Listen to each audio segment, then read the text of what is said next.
One of the greatest investors in history, a fund that delivered 29% annual returns for 13 straight years, and yet, the majority of people who invested in it lost money. Stop for a second. Read that again. The fund was returning 29% a year. If you had put in $1,000 at the start and just held on, 13 years later, you'd have close to 27,000. 27 times your money. That's not a fantasy. That's documented history. And still, most investors in the Magellan Fund walked away in the red. How is that even possible? And what does it tell us about how most people actually invest? That's what this video is about. Because this paradox isn't just a quirky footnote about one fund manager. It's a mirror, one that reflects the behavior of millions of investors all over this country. And maybe your behavior too. First, some context. Peter Lynch ran the Magellan Fund at Fidelity from 1977 to 1991, 13 years. In that time, the fund grew from $20 million to $14 billion. That is not a typo. From $20 million to $14 billion. Average annual return, 29.2%. Magellan beat the S&P 511 out of those 13 years. Lynch became the face of active fund management. His books won. Up on Wall Street and Beating the Street sold millions of copies. He was a rock star in the financial world. People were lining up to get their money into his fund. And that's exactly where the paradox begins. Fidelity conducted an internal study that found something stunning. The average Magellan investor, over that same period, didn't just fail to earn 29%. They lost money. Negative returns. In the best performing fund of a generation. That sounds like a mistake. Or some kind of statistical sleight of hand, but it's neither. It's pure behavioral reality. To understand how this happened, you need to get your head around one simple but critical concept. There are two ways to measure a fund's return. The first is called time-weighted return. This is what you see on every fund prospectus, every advertisement, every performance chart. It shows how $1 would have grown if it was invested at the very beginning and never touched. That's where the 29% number comes from. The second is called money-weighted return. This accounts for when money actually flowed into and out of the fund, and how much. It shows what real investors with real dollars actually earned in real time.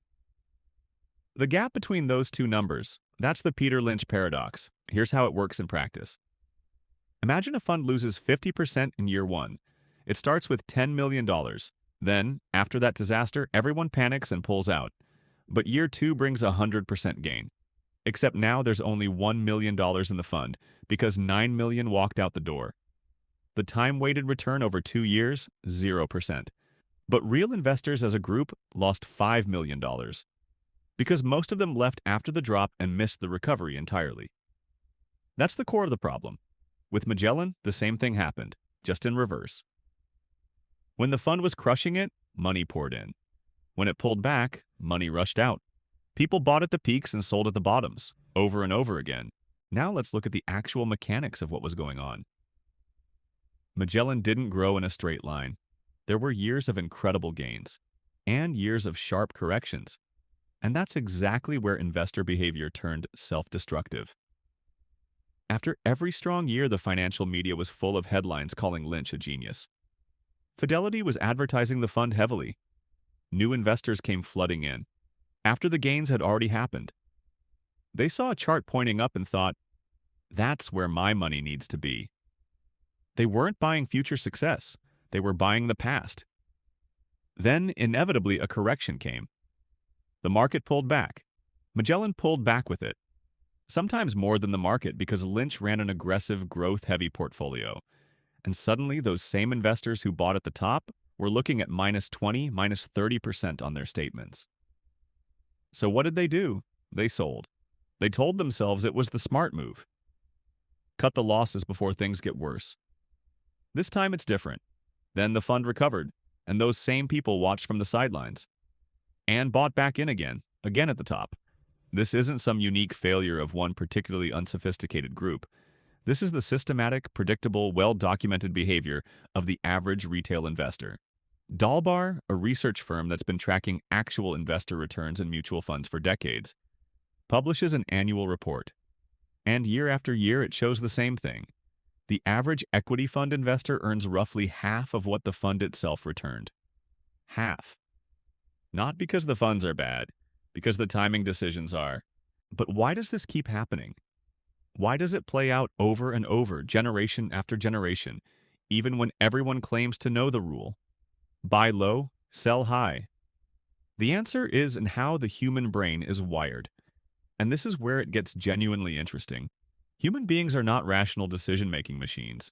We're social animals with ancient instincts that were excellent for surviving on the African savanna and absolutely terrible for navigating the stock market. The first mechanism is what psychologists call recency bias. Our brains are wired to assume that what happened recently will keep happening. The fund went up 3 years in a row, so it'll go up again. Makes sense, right? From an evolutionary standpoint, absolutely. If there were berries in that grove yesterday, there are probably berries there today. But the stock market is not a grove of berries. Past returns don't just fail to predict future returns, they're often a contrarian signal. The second mechanism is loss aversion. Nobel laureates Daniel Kahneman and Amos Tversky demonstrated that the psychological pain of losing $100 is roughly twice as powerful as the pleasure of gaining that same $100. That means when your portfolio drops 20%, your brain is screaming danger at twice the volume it was celebrating when it went up that same 20%. And that voice is very hard to ignore. The third mechanism is social proof. When everyone around you is selling, you get this creeping feeling they know something you don't. Pure herd instinct. And it was useful. If everyone in the tribe is running, you probably shouldn't stop to ask what they're running from.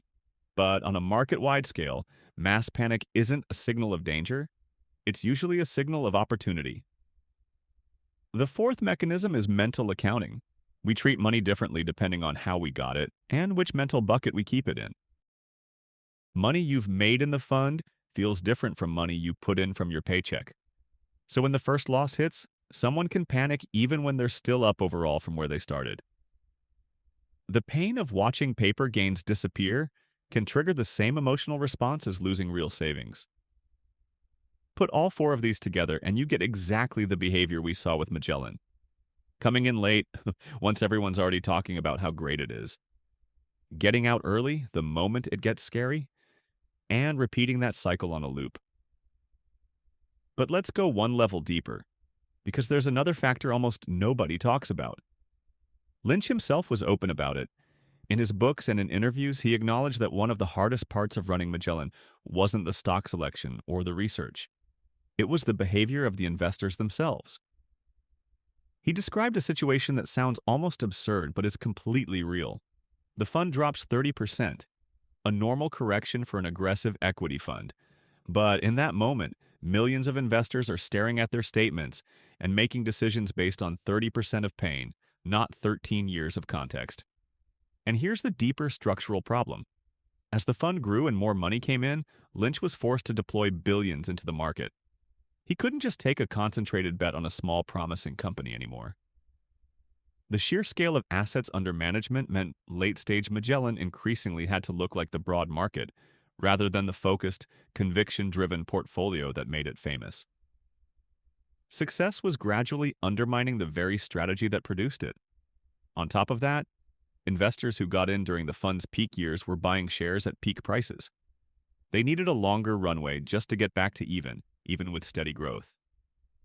If a correction hit right after they bought in, they were in the red almost immediately, and most of them sold.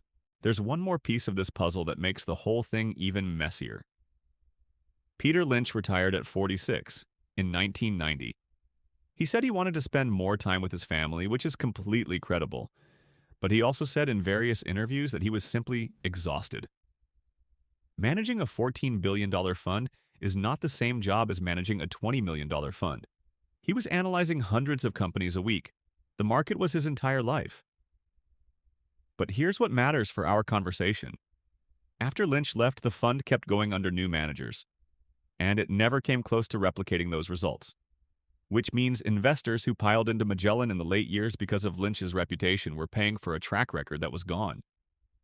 This is another behavioral trap, chasing names. We buy reputation, not the future. We don't just extrapolate results, we extrapolate people. Lynch succeeded, therefore Magellan will succeed.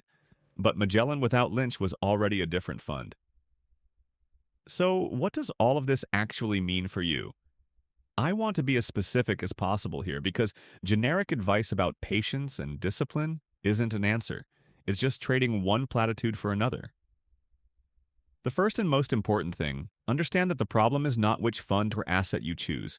The problem is when and why you decide to buy or sell.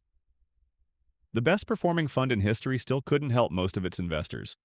Not because the fund failed, but because their behavior was self-destructive. Second, automate what you can. One of the most powerful tools for avoiding behavioral mistakes is automatic recurring investment. A fixed amount every month, regardless of what the market is doing. Not because it's always mathematically optimal, but because it removes you from the decision-making process. You can't buy at the peak if you're buying on the first of every month no matter what. This is called dollar cost averaging. And the point of it isn't to squeeze out extra returns, it's to stop you from destroying the returns you already have. Third, separate your emotional reaction from your financial decisions. Easier said than done, so here's a concrete rule. Any decision to sell a declining asset gets delayed by at least 30 days. Write down why you want to sell. Set a reminder. Come back and read it in a month. Most of the time, you won't sell. Fourth, stop checking financial news every day. I mean it. The financial media machine is not designed to help you make better decisions. It's designed to keep your attention. Daily volatility is noise, not signal. And the more noise you consume, the more likely you are to act on it and make a move you'll regret. Fifth, be suspicious of whatever's popular. If a fund, an asset, or a strategy is getting talked about everywhere, that usually means the money has already gone in and the best entry point has already passed. Popularity in investing is often a signal of overvaluation, not quality. There's one scenario that makes this all crystal clear, and it's worth walking through. Picture two investors. Both are putting money into the same S&P 500 index fund. The first one actively monitors the market, reads the news daily, and every time the market drops more than 10%, he sells part of his position to protect himself, then buys back once things stabilize. The second investor put the money in, set up automatic contributions, and checks the app once a quarter. After 20 years, the difference between them is staggering, and not in the first guy's favor. Fidelity reportedly found that among their clients, the best-performing accounts belonged to people who had either forgotten about them or passed away. Not because dying is a good investment strategy, but because no decisions beat bad decisions. Let's go back to Peter Lynch and ask a genuinely uncomfortable question. Did Lynch see this paradox coming? Was he aware while he was running the fund that his own success was paradoxically hurting the majority of people who trusted him with their money? Based on what he said later, yes.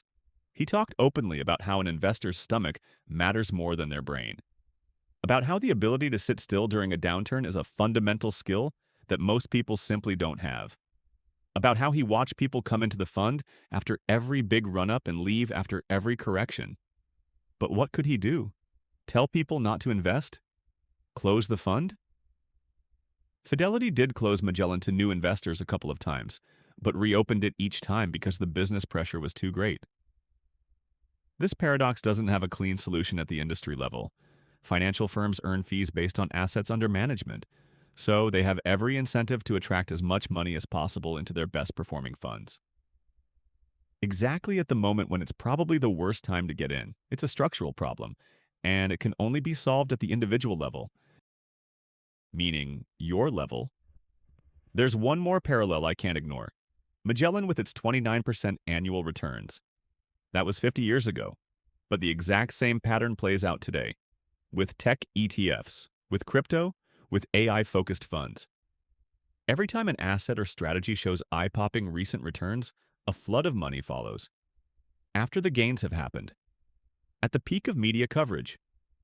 And every time a correction hits, a huge chunk of that money leaves, locking in losses. Bitcoin in December 2017. The ARK Innovation ETF in February 2021. SABC funds that same year. Every single time, the same structure. Euphoria, massive inflows, correction, panic selling, and the average investor left in the red on an asset that would have made them money if they had just held. The Lynch paradox isn't a relic from the past. It's the permanent condition of any market where there's a popular asset and an uninformed retail investor reaching for it. Let me bring it home. Peter Lynch built one of the greatest investment track records in history. 29% annual returns for 13 years is not just an impressive number. It's one of the highest sustained performances in the history of active management. And still, the majority of investors who trusted him with their money walked away with less than they put in. Not because of fraud, not because of bad management, but because of their own behavior. Systematically buying at peaks and selling at bottoms, chasing recent returns, and failing to sit still when everything felt terrifying. Here's the lesson, and it's as simple as it gets. Your return is not the fund's return. Your return is the result of your decisions about when to get in and when to get out. And if those decisions are driven by emotion rather than strategy, you can lose money in the best fund in the world. Peter Lynch did his job. The paradox remains, and it will keep repeating for as long as investors keep behaving like investors. The question isn't whether there's another Lynch out there somewhere. The question is whether you, if you find him, can stay out of your own way long enough to let him do his job. If this video was useful, hit like and subscribe. The next video, we're going deep on another investing paradox that breaks every intuitive assumption about how wealth actually gets built in the stock market.